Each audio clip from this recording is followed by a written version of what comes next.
بسم اللہ الرحمن الرحیم۔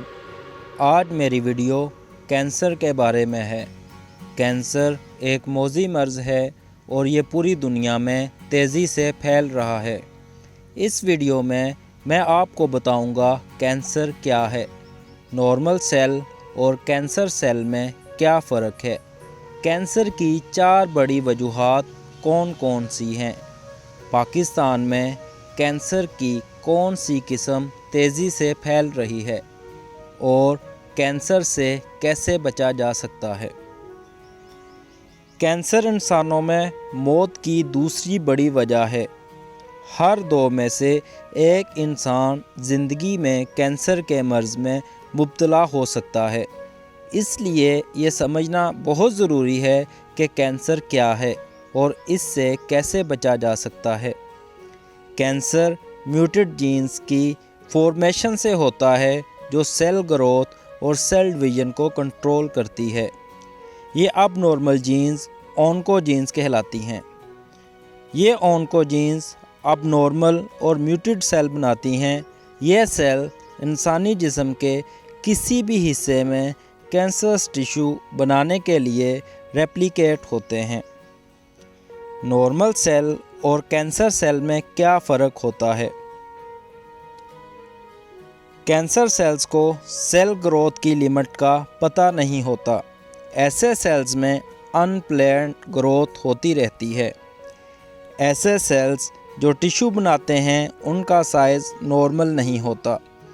یہ سیلز نارمل سیلز کی نسبت لیس ایڈہیسو ہوتے ہیں اور بلڈ سٹریم میں شامل ہو کر جسم کے کسی دوسرے حصے میں کینسر کی وجہ بنتے ہیں۔ کچھ کینسر سیلز خون کی نالیوں میں ہی کینسرس ٹیشو بنا دیتے ہیں۔ ان ٹیشوز کی مدد سے کینسر اپنی گروتھ جاری رکھنے کے لیے بلڈ سپلائی سے نیوٹرینٹس لے لیتے ہیں۔ انسان کے امیون سسٹم میں یہ خاصیت ہوتی ہے کہ وہ کینسر سیلز کے خلاف قوت مدافعت ظاہر کر سکے۔ پھر بھی کینسر کے امکان کو کم کرنے کے لیے ہمیں احتیاطی تدابیر سے کام لینا چاہیے۔ مندرجہ ذیل کچھ کینسر کازنگ فیکٹرز ہیں جن کے بارے میں ہر کسی کو پتہ ہونا چاہیے۔ نمبر 1، زیادہ سے زیادہ x raise, radio active substance اور الٹرا وائلٹ لائٹ کا ایکسپوئر جسم میں کینسر کا امکان بڑھا دیتا ہے۔ نمبر 2، کارسینوجنز ایسے کیمیکلز ہیں جو جسم میں کینسر کی وجہ بنتے ہیں۔ سگریٹ کے اندر کارسینوجنز کی بہت زیادہ تعداد پائی جاتی ہے۔ کینسر سے ہونے والی اموات کا چوتھا حصہ ایسے افراد پر مشتمل ہے جو کارسینوجنز استعمال کرتے ہیں۔ نمبر 3، کچھ لوگوں میں موروثی کینسر کے سیلز کے خلاف قوت مدافعت کم ہوتی ہے۔ ایسے لوگوں میں اونکو جینز کے ہونے کے چانسز بہت زیادہ ہوتے ہیں۔ ایسے لوگوں کو جتنی جلدی ممکن ہو کینسر سکریننگ کروانی چاہیے تاکہ بیماری کا پتہ چل سکے کہ وہ کس سٹیج پر ہے اور علاج شروع کیا جا سکے۔ نمبر 4، کچھ ایسے وائرسز بھی ہوتے ہیں جن میں مخصوص طرح کا کینسر بنانے کی خصوصیت ہوتی ہے۔ مثال کے طور پر لیوکیمیا۔ کھانے سے پہلے اور واش روم کے بعد ہاتھ دھونے سے انفیکشن کے امکانات کم ہو جاتے ہیں۔ اس بات کا خاص خیال رکھیں کہ انفیکٹڈ سامان استعمال نہ کریں جیسا کہ استعمال شدہ سرنج۔ کینسر ٹیشو خوراک حاصل کرنے کے لیے صحت مند ٹیشوز کو ڈیمیج کر دیتے ہیں۔ کینسر سیلز لگاتار ملٹی پلائی ہوتے رہتے ہیں اور یہ پروسیس چلتا رہتا ہے۔ کینسر ماسز صحت مند ٹیشوز کے لیے موجود ساری خوراک حاصل کر لیتے ہیں اور اسے اپنی گروتھ کے لیے استعمال کرتے ہیں۔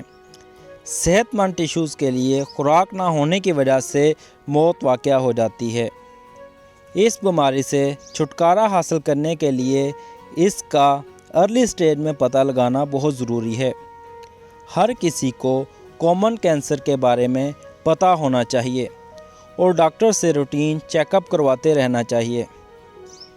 بریسٹ کینسر اور پروسٹیٹ کینسر 2 ایسی بیماریاں ہیں جو کامنلی لوگوں میں ہوتی ہیں۔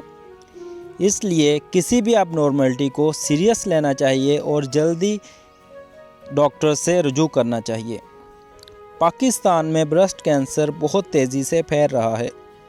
ہر 9 میں سے ایک خاتون کو برسٹ کینسر کا خطرہ ہے۔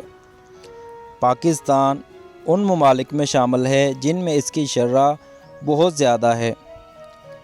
اس لیے خواتین کو چاہیے کہ کسی بھی اب نارملٹی کی صورت میں فوراً ڈاکٹر سے رجوع کریں اور کینسر سکریننگ کروائیں۔ آنے والی ویڈیوز میں برسٹ کینسر اور پروسٹیٹ کینسر کے بارے میں ڈیٹیل سے بات کروں گا اور کینسر کے بارے میں جدید تحقیق پر بھی بات ہوگی۔ اگر آپ کے ذہن میں کوئی سوال ہے تو کومنٹ کر کے پوچھ سکتے ہیں۔